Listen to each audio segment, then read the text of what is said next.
This is a suspicious rebrand of Mark Zuckerberg.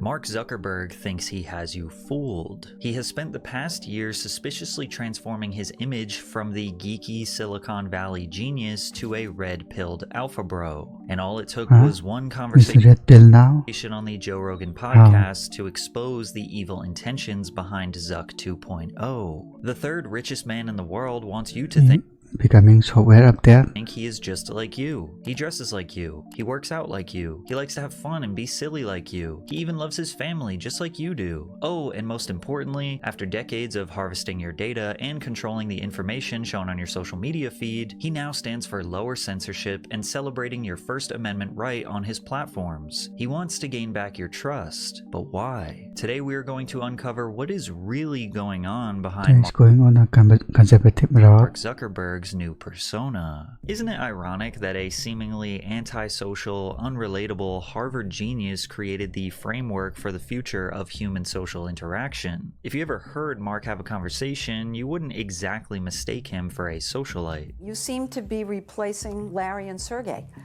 as the people out here who everyone's talking about. Okay. Staring at Is that a question?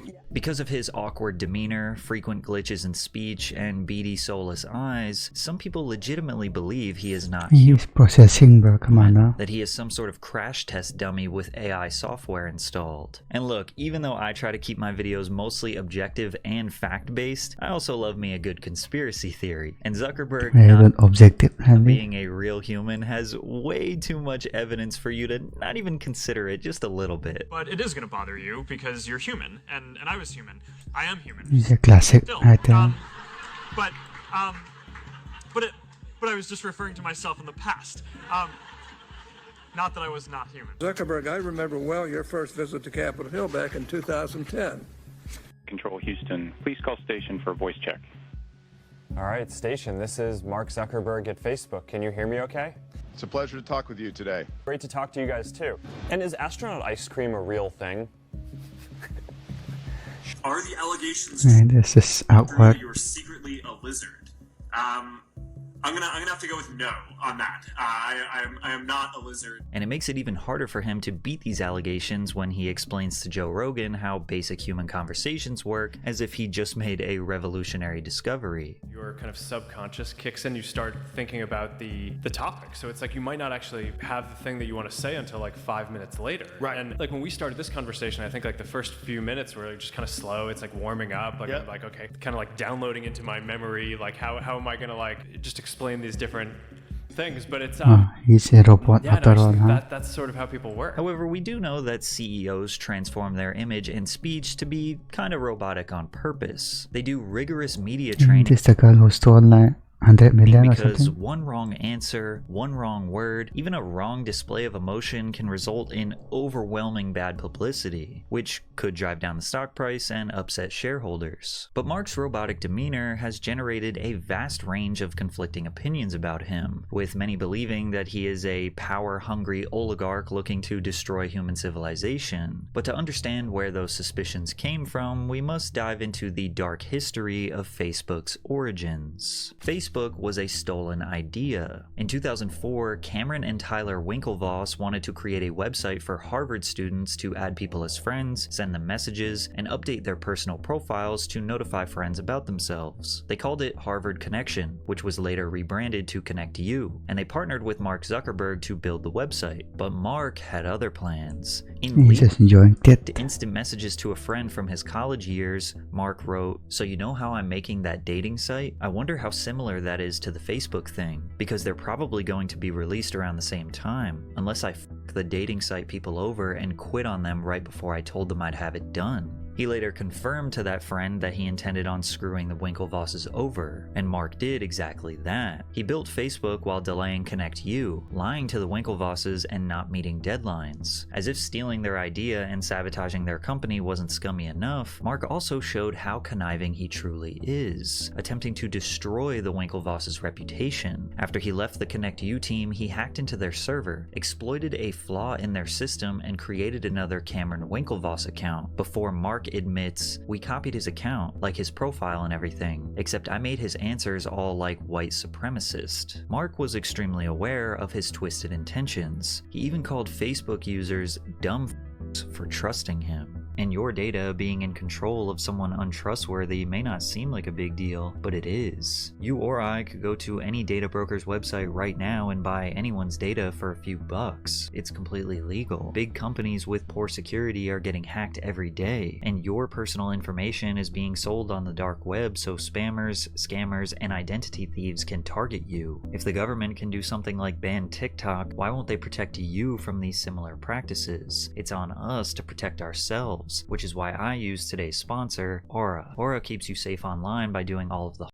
for free. That will be enough time for Aura to find out if any of your personal data is exposed. Even his Facebook co-founder was not safe from Zuckerberg's path of destruction. Eduardo Saverin was Mark Zuckerberg's roommate, who loved the idea for Facebook. Eduardo invested $20,000 into the company and was paying for server costs, which was discovered through these leaked messages from Mark's old computer. In return, Saverin was awarded roughly a 30% stake in the company. As the vision for Facebook grew, so did the demands of building it. Mark and the other co-founders packed up and moved to Silicon Valley, the heart of tech innovation, to pour their energy into expanding the platform. Meanwhile, Eduardo moved to New York, focusing on another startup called Jaboozle. Eduardo was responsible for setting up the legal structure for Facebook, raising additional capital, and crafting a solid business plan, which he did not efficiently do according to Mark. As Facebook gained momentum, cracks in their partnership widened. Eduardo's distance from the day-to-day operations frustrated Mark, who had started collaborating closely with Silicon Valley heavyweights like Sean Parker and Peter Thiel. Eventually, Mark and his allies devised a controversial strategy. Through a series of complex and ethically questionable legal maneuvers, they restructured the company to dilute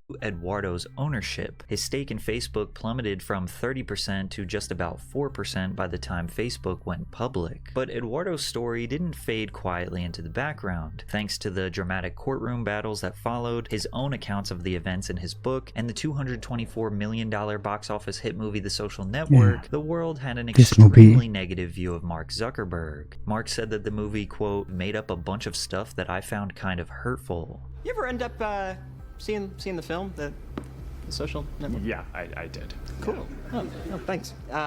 And what did you think? It was interesting.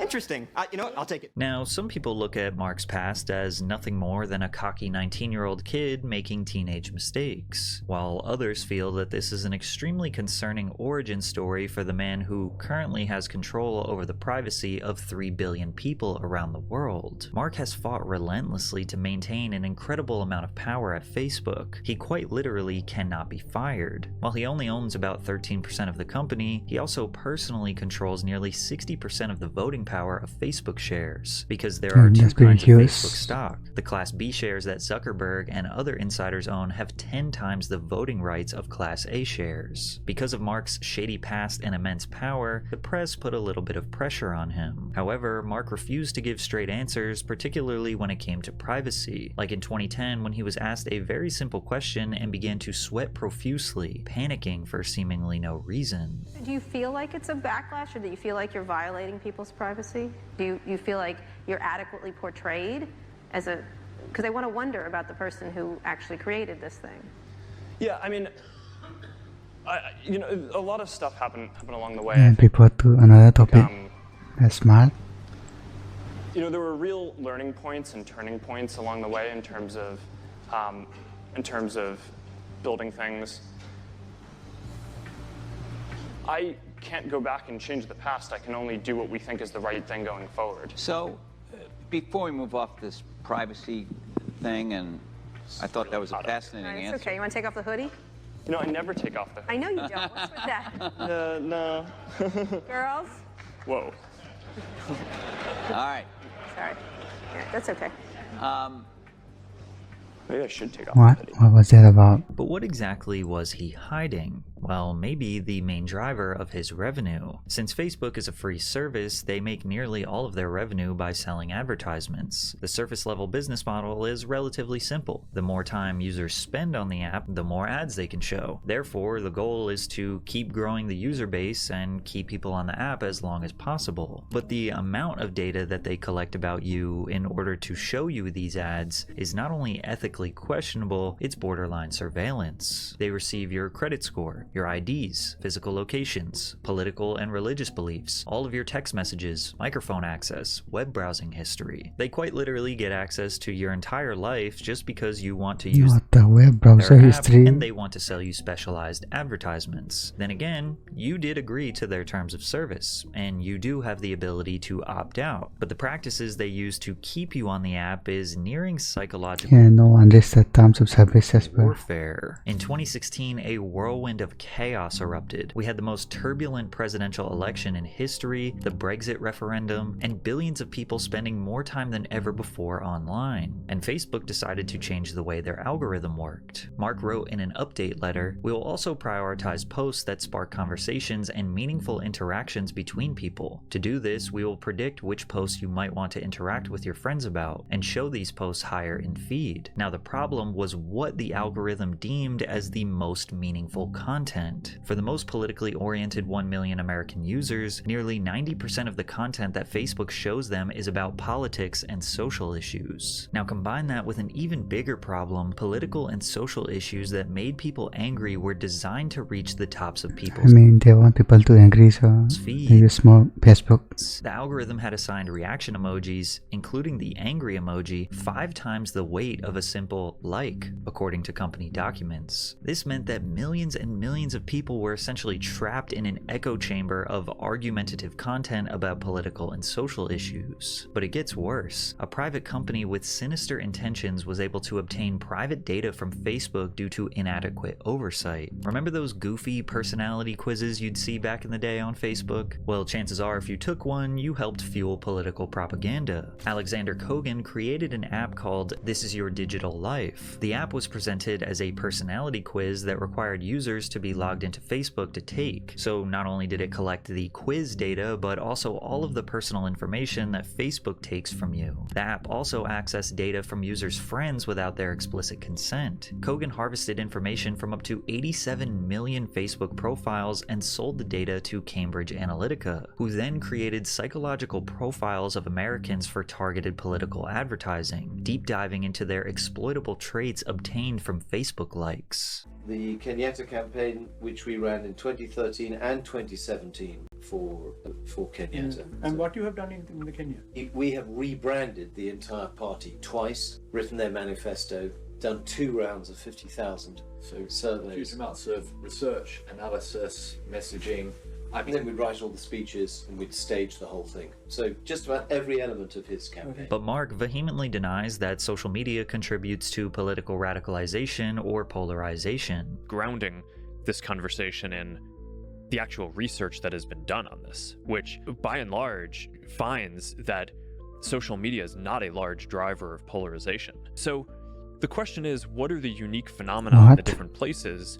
And I think for the people who are trying to say, hey, social media is the thing that's doing this, I think that clearly doesn't hold up, because social media is a phenomenon that is pretty much equivalent in all of these different countries. Now, in all fairness, this is exactly how we would expect him to respond. But this raises an even more important question. Is it Facebook's civic responsibility to regulate these radical individuals' behavior? Or is it the user that needs to take accountability for their own actions and beliefs? But is it even their fault if they are being psychologically manipulated by algorithms? Or more importantly, are these politically charged posts even being made by real people? Yes, Facebook is a private company, but have they become too big, too powerful? 65% of Facebook to do something, contain a graphic or something. America uses one of Meta's products. Therefore, they have direct influence over 2/3 of the country. This resulted in Facebook getting slammed in the media, specifically blaming them for spreading political misinformation that they believe led to the election of Donald Trump.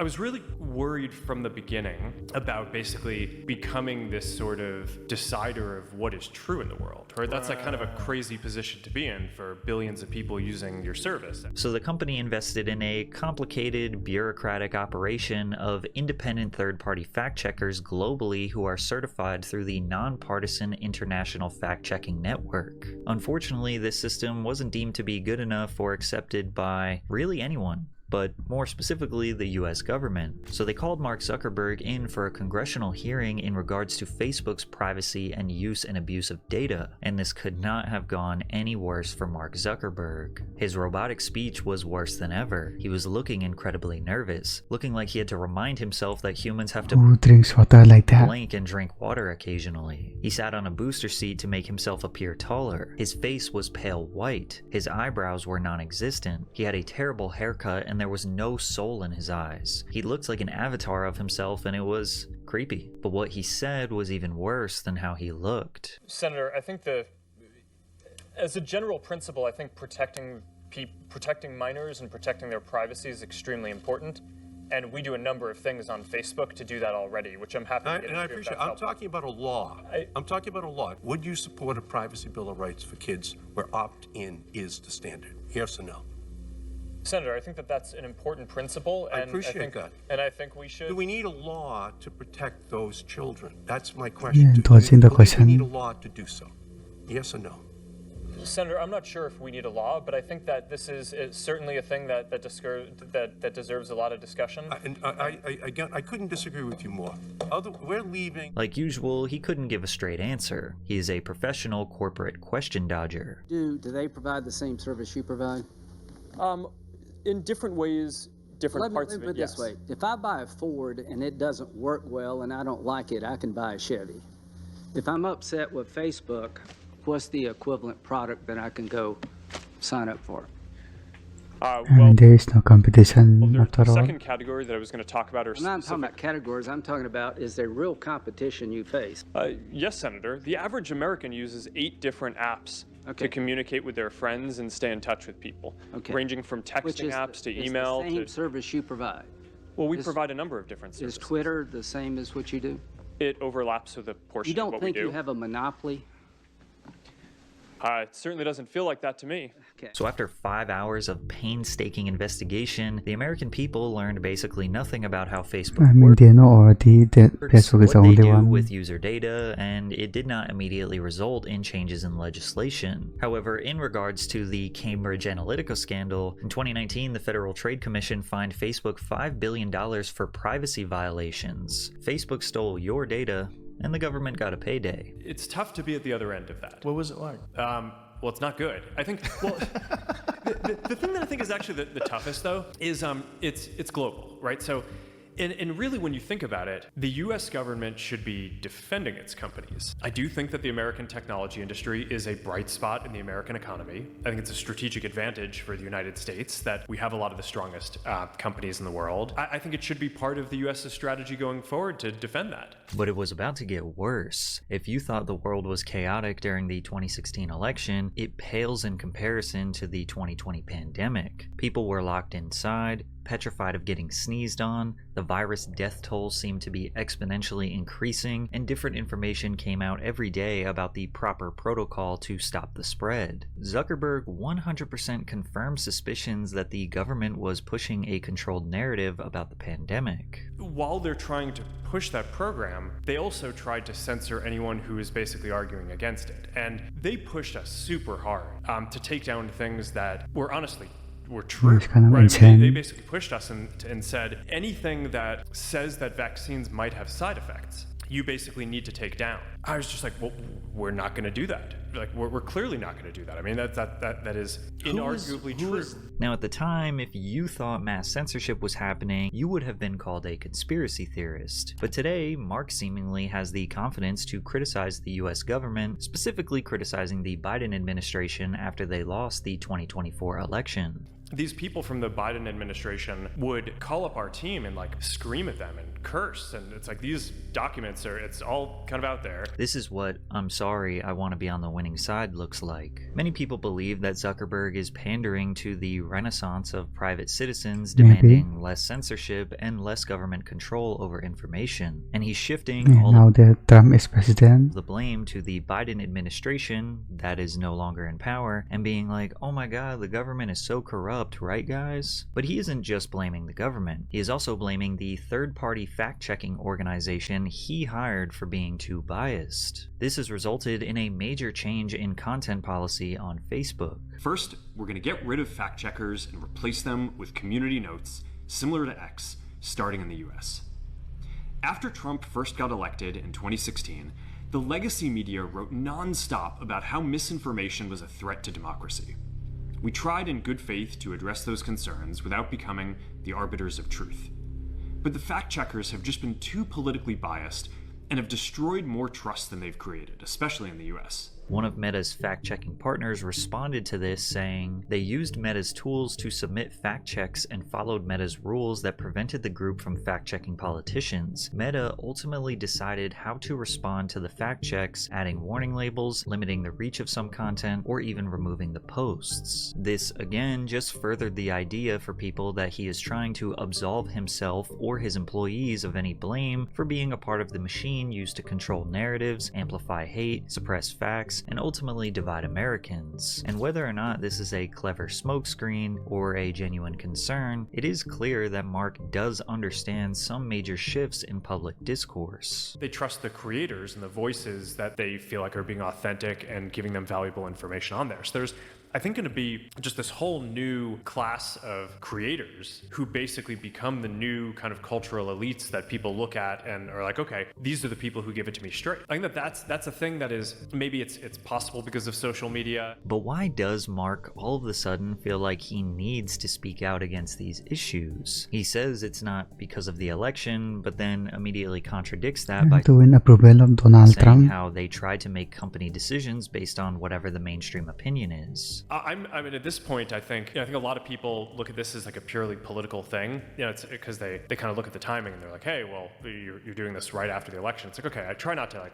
change our content rules like right in the middle of an election either, right? It's like there's not like a great time to do this. It's, right. And you want to do it a year later. Yeah, it's like there's no good time to do it. There's, right. And whatever time is going on, there's going to be. The good thing about doing it after the election is you get to take this kind of cultural pulse as like, okay, where are people right now, and how are people thinking about it? We try to have policies that reflect mainstream discourse. Shifting gears after an election cycle isn't exclusive to Facebook. Businesses of this size are always cautiously straddling the fine line between opposing ideologies, doing their best to stay attractive in a turbulent political climate. But many believe that the only reason his perfectly timed shift in ideology is even remotely believable is because of his physical transformation, that this is all a highly calculated PR campaign. Nobody would buy a single word he is saying if it was coming from the empty-eyed, pale-skinned, horrible haircut, and robotic speech Mark Zuckerberg. The last time he tried to relate to us mortals, it made him look less human than ever. I like racing.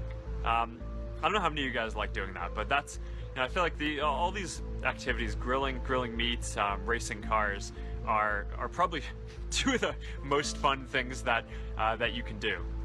So yeah. So he traded in the prim and proper cut for some modern messy curls, replaced the boring gray shirts for an oversized boxy fit streetwear tee and a long gold chain. But it doesn't stop at the surface. Mark even ditched the sedentary office lifestyle for the action-packed world of mixed martial arts, training with some of the most lethal fighters in the world. He often posts his black eyes and injuries, and even says that he would like to one day compete in a real MMA match. Suddenly, he becomes less of an enigma and more Yes, to 1v1 with Elon Musk. like someone you might meet at a local gym. That's a content I like to see. Grappling with the same struggles and setbacks as any aspiring athlete. He has expressed a newfound love for hunting. He even vowed that he will only eat meat that he has killed himself. And with this transformation, Mark thinks he has you fooled. He thinks that you can't tell that this is a PR campaign. But when you're fighting, it's like, no, that's like, I think in some ways when people see me competing in this sport, they're like, oh no, that's the real Mark. It's like, because it goes back to all the media training stuff we were talking about. When I'm going and giving my sound bites for 2 minutes, it's like, no, it's like, fuck that guy. It's like, that's the real one. But why does he need you to like him or trust him? He is nearly the richest man in the world. He has over 3 billion people using his products. What more could he possibly need? Well, surpass Elon Musk. It could be argued that he is only now contributing to the narrative that our current world is borderline dystopian in hopes that those listening will flee to a world that he created, a world that he calls the metaverse. Zuckerberg rebranded the company He want them to use his product as Meta on October 28th, 2021, and conveniently during the heat of the pandemic, he revealed a new plan for an embodied internet experience, explaining it as a way to be inside of or one with the content, rather than viewing it on a screen. All right, perfect. Boy. Oh, hey, Mark. Hey, what's going on? And this is Kupina. Hi, Mark. What's up, Mark? Whoa, we're floating in space? Who made this place? It's awesome. Right? It's from a crater I met in LA. This place is amazing. Boz, is that you? Of course it's me. You know I had to be the robot, man. I thought I was supposed to be the robot. In true Zuckerberg fashion, he didn't create the metaverse. He just stole the name to make everyone think it was his brainchild. The metaverse is more of a general description of any immersive virtual world where people can work, play, and socialize. Roblox and VR Chat are considered metaverse platforms. However, Facebook's version is called Meta Horizon Worlds, and it's an abysmal failure. Most people think this is just a bad video game with no storyline, no purpose, and horrible graphics. But Mark Zuckerberg genuinely believes that this is the future of human civilization, that we will all one day work, socialize, and play in this reality that he created. But it's not working. After investing $36 billion into this new venture, the Horizon was only used by about 200,000 monthly users at its peak. Since then, it's been dropping in user base drastically. They got so desperate for new users that in August of 2024, they lowered the age gate to 10-year-olds, hoping to get the unsupervised youth addicted to his platform. But despite VR not going exactly to plan, Meta recently launched Orion, their augmented reality glasses that merge the digital and physical landscape. Because right now, right now we have our phones, but we're like it takes you away from like the physical environment around you. Mm-hmm. You're kind of like sucked into this little screen. I think now in the future, our computing platform, as it becomes more of like a glasses or eventually contact lens form factor, the internet is going to get overlaid on the physical world. And if you can get past the big goofy frames, this does seem like really cool technology that has been glamorized in sci-fi movies for decades. But all it took was a couple motivated college students to show the dystopian dangers that these glasses provide. We built glasses that let you identify anybody on the street. To use it, you just put the glasses on, then as you walk by people, the glasses will detect when somebody's face is in frame. This photo is used to analyze them, and after a few seconds, their personal information pops up on your phone. Oh, this is me volunteering. Okay, this is...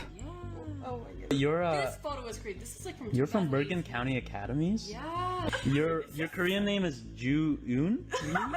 If that's what 2 bored college students could create, imagine what a $268 billion company could do. But the only thing Zuckerberg believes in more than the metaverse is artificial intelligence. Mark dubbed 2023 the year of efficiency, with Meta relying on more and more AI, which has resulted in tremendous layoffs. 86,482 people worked for Meta in 2022. Today, 67,317 people work there. That is 19,195 layoffs, or a 22% decrease in the workforce. But Zuckerberg thinks that this is actually a positive thing for humanity, that they will have more time to be creative. A lot of the code in our apps and including the AI that we generate is actually going to be built by AI engineers instead of people engineers. But I don't know. I think that that'll augment the people working on it. So I mean, my view on this is like the future, people are just going to be so much more creative and are going to be freed up to do kind of crazy things. And despite his relentless push for more AI and VR, despite him leading the charge to fuse computers and humans together so that they are one master species, the scariest thing that Mark Zuckerberg is doing is spending spending all of his time learning the most primal human skills. Take one scroll on Mark's Instagram and he is constantly posting from his isolated island ranch in the middle of the ocean, hunting, fishing, raising cattle, and learning how to defend himself. It's almost like he is preparing for a catastrophic event. He spent $187 million on 1,600 acres of land on the island of Kauai. This island is also not dependent on tourism, which means that it is currently self-sustaining and survivable. But even if it's not, he is building a 5,000 square foot underground bunker complete with its own energy and food supplies. He even shared a video to his Is there going to be apocalypse? Instagram of a massive movie theater built underground, so at least he won't be bored. You do have a bunker there. Is there something you know that we don't?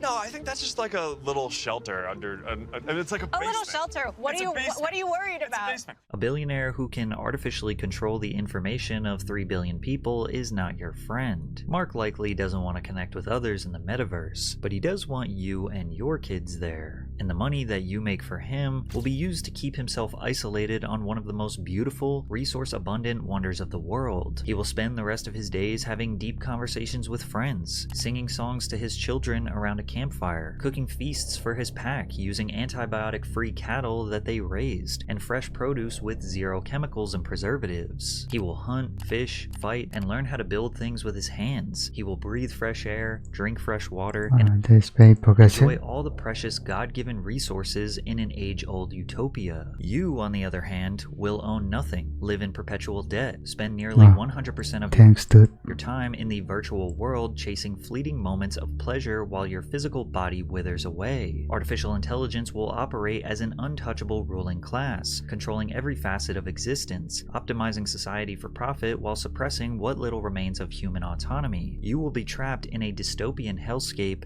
and you will love it. Okay, that's sound effects.